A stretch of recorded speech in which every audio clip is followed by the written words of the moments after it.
বন্ধুরা, আমি আজকে ফিরে এসেছি আর একটি নতুন রেসিপি নিয়ে।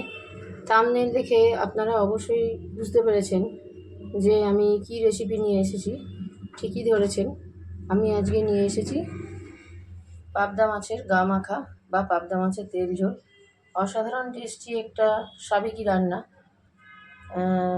তা আমি আজকে আমার মতো করে রান্নাটা করেছি। চলুন তাহলে আপনারা আমার সাথে থাকবেন প্রথম থেকে শেষ পর্যন্ত। আমরা দেখে নিই রান্নাটা কীভাবে কী কী উপকরণ দিয়ে করেছি।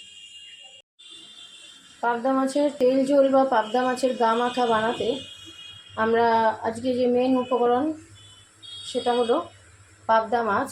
আমি পাবদা মাছগুলো নিয়েছি, আগে মাছগুলোকে ভেজে নেব। সেই জন্য প্রথমে কড়াটা গ্যাসে চাপিয়ে রেখেছি। কড়াটা গরম হয়ে গেলে আমি এর মধ্যে খানিকটা তেল দিয়ে দেবো। পাবদা মাছ যদি খুব ভালো কোয়ালিটির হয় তাহলে কিন্তু তেল খুব অল্প লাগে, কারণ মাছ দিয়েই প্রচুর পরিমাণে তেল বেরোয়। যতটা তেল ভাজার জন্য দেওয়া হয় তার থেকে বেশি পরিমাণে তেল মাছ থেকে বেরোয়।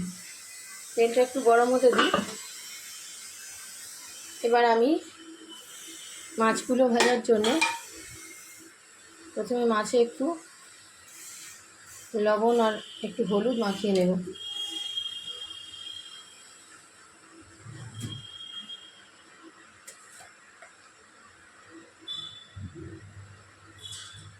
হলুদ একটু মাখিয়ে নিলাম। এবার দেখি তেলটা কতটা গরম হলো।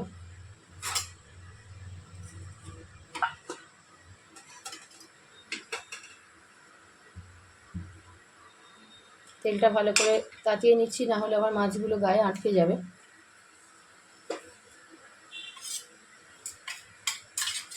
তেলটা গরম হয়ে এসেছে। এবার আমি একে একে মাছগুলো দিয়ে দেবো। পাবদা মাছ ভীষণ ফাটে, খুব সাবধানে ভাজতে হয়। আমি ঢেকে দেবো, মাছগুলো একটা একটা করে দেবো আর ঢেকে দেবো এইভাবে। আবার একটা মাছ দেবো, এভাবে ঢেকে দেবো। দুটো দুটো করে মাছ ভেজে নেব।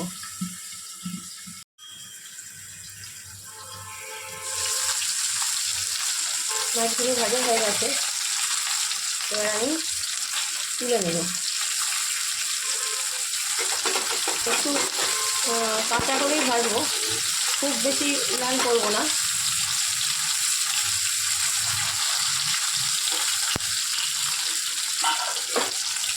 এই রান্নাটা করতে গেলে মাছগুলো একটু কাঁচা করেই রাখতে হবে।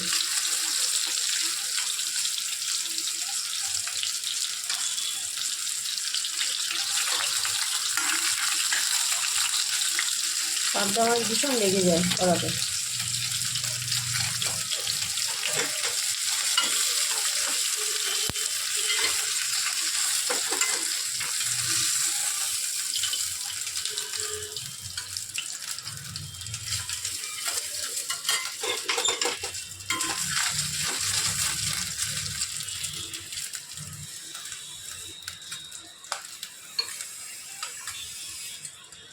মাছগুলো ভেজে তুলে নিলাম।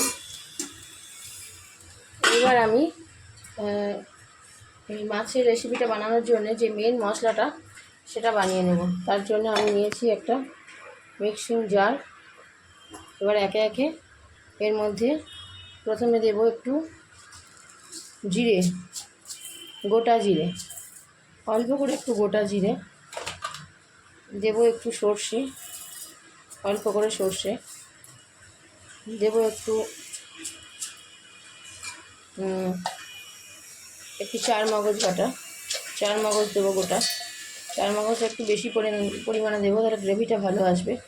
আর সামান্য পরিমাণে দেবো একটু ধনে। আর ঝালটা তো আমি সবসময় বলি যে যেমন খাবে, এই কটা কাঁচা লঙ্কা দিয়ে এবার মশলাটাকে অল্প একটুখানি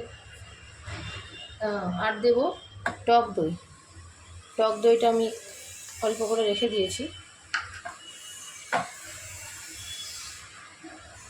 টক দইয়ের বাটিটা ধুয়ে যে অল্প একটু জল হবে সেই জলটা আমি দিয়ে দেবো। এবার মশলাটা ভালো করে পেস্ট করে নেব। এই যে মশলাটা বেটে নিয়েছি, ঠিক এইরকম হয়ে গেছে। এবার আমি তেলের মধ্যে মশলাটা ঢেলে দিয়েছি। এবার এর মধ্যে এক এক করে আমি একটু হলুদ গুঁড়ো,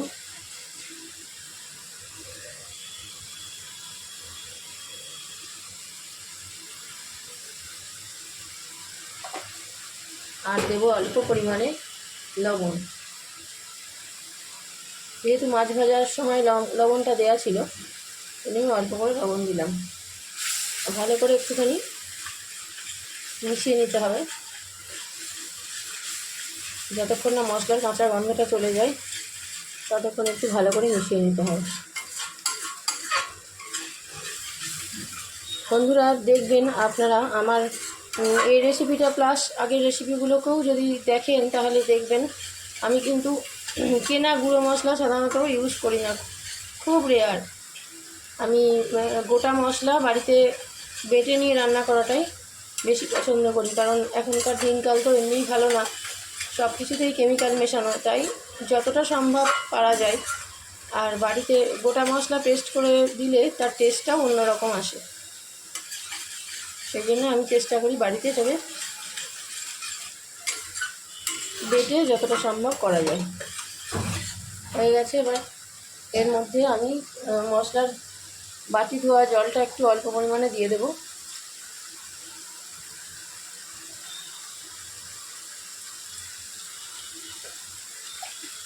বাটি ধোয়া জলটা একটু দিয়ে দিলাম।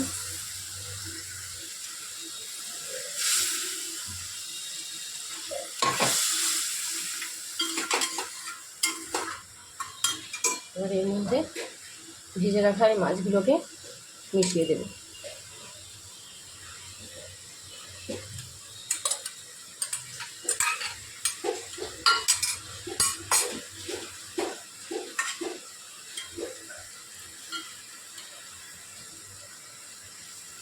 মাছগুলোকে এবার একটু ফুটতে দেব, খানিকক্ষণ ফুটতে দেব।